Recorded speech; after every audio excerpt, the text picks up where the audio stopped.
कभी कभी कोई घटना मनुष्य के जीवन की सारी योजनाओं को तोड़ देती है और मनुष्य उस आधार पर अपने जीवन का केंद्र मान लेता है। पर क्या भविष्य मनुष्य के योजनाओं के आधार पर निर्मित होते हैं? नहीं।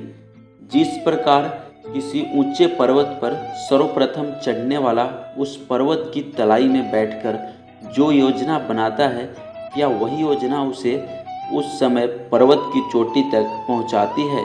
नहीं। वास्तव में वो जैसे जैसे ऊपर चढ़ता है वैसे वैसे उसे नई नई चुनौतियाँ, नई नई विडंबनाएँ, नई नई अवरोध होते हैं।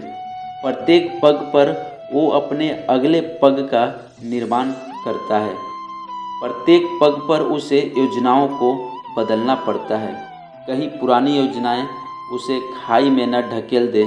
वो पर्वत को अपने योग्य नहीं बना पाता, केवल स्वयं को पर्वत के योग्य बना पाता है। जब मनुष्य अपने जीवन में किसी एक चुनौती को, एक अवरोध को अपने जीवन का केंद्र मान लेता है, अपने जीवन के गति को ही रोक देता है, तो वो अपने जीवन में सफल नहीं बन पाता और ना ही सुख और शांति प्राप्त कर पाता है।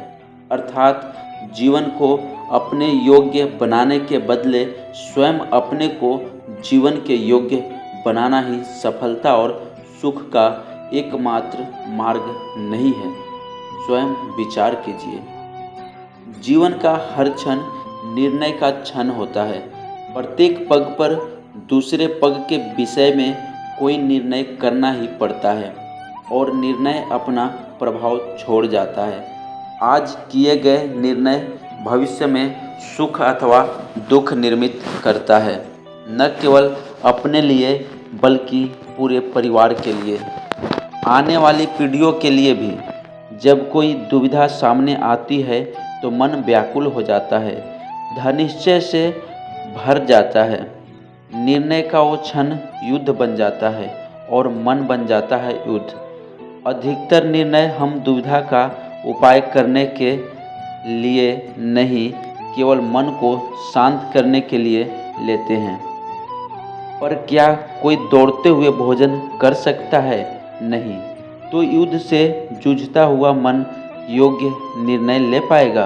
वास्तव में शांत मन से जब कोई निर्णय करता है तो अपने लिए सुखद भविष्य बनाता है, किंतु अपने मन को शांत करने के लिए जब कोई निर्णय करता है तो वो व्यक्ति भविष्य में अपने लिए कांटों भरा वृक्ष लगाता है। जीवन में आने वाले संघर्षों के लिए जब मनुष्य स्वयं को योग्य नहीं मानता, जब उसे अपने ही बल पर विश्वास नहीं रहता, तब वो सब गुणों को त्याग कर दुर्गुणों को अपनाता है। वस्तुतः मनुष्य के जीवन में दुर्जनता जन्म ही तब लेती है जब उसके अंदर में आत्मविश्वास नहीं होता। आत्मविश्वास ही अच्छाई को धारण करता है। ये आत्मविश्वास है क्या? जब मनुष्य ये मानता है कि जीवन का संघर्ष उसे दुर्बल बनाता है, तो उसे अपने ऊपर विश्वास नहीं रहता। वो संघर्ष के पार जाने के बदले संघर्ष से छूटने के उपाय ढूंढने लगता है। किंतु पर वो जब ये समझता है कि संघर्ष उसे अधिक शक्तिशाली बना दे, ठीक जैसे व्यायाम करने से शरीर की शक्ति बढ़ती है, तो प्रत्येक संघर्ष के साथ उसका उत्साह बढ़ता है। अर्थात आत्मविश्वास और कुछ भी नहीं, मन की स्थिति जीवन को देखने का दृष्टिकोण मात्र है, और जीवन का दृष्टिकोण तो मनुष्य के अपने बस में होता है। स्वयं विचार कीजिए। पिता सदा ही अपने संतान के सुख की कामना करते हैं, उनके भविष्य की चिंता करते रहते हैं। इसी कारणवश सदा ही अपने संतानों के भविष्य का मार्ग स्वयं निश्चित करने का प्रयत्न करते रहते हैं। जिस मार्ग पर पिता स्वयं चला है, जिस मार्ग के कंकड़ पत्थर को स्वयं देखा है, मार्ग की धूप, मार्ग की छाया को स्वयं जाना है, उसी मार्ग पर उसका पुत्र भी चले, यही इच्छा रहती है हर पिता की। निस्संदेह उत्तम भावना है ये, किंतु इन प्रश्नों के ऊपर विचार करना हम भूल ही जाते हैं। प्रथम प्रश्न, क्या समय के साथ प्रत्येक मार्ग बदल नहीं जाते?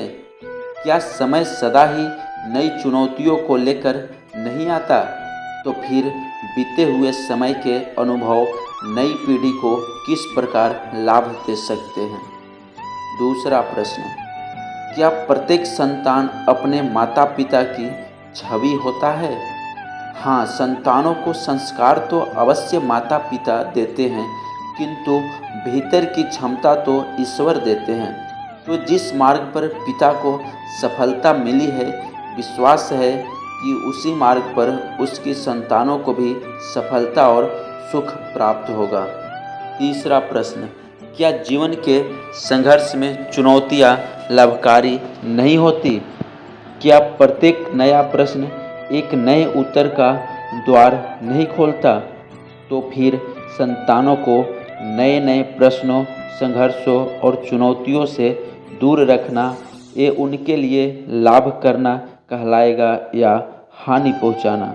अर्थात जिस प्रकार संतान के भविष्य का निर्माण करने के लिए बदले उसके चरित्र का निर्माण करना श्रेष्ठ है, वैसे ही संतानों के जीवन का मार्ग निश्चित करने के बदले उन्हें नए संघर्षों के साथ जूझने के लिए मनोबल व ज्ञान देना अधिक लाभदायक नहीं होगा? धन्यवाद दोस्तों, इस वीडियो में इतना ही। मिलते हैं अब अगला वीडियो में।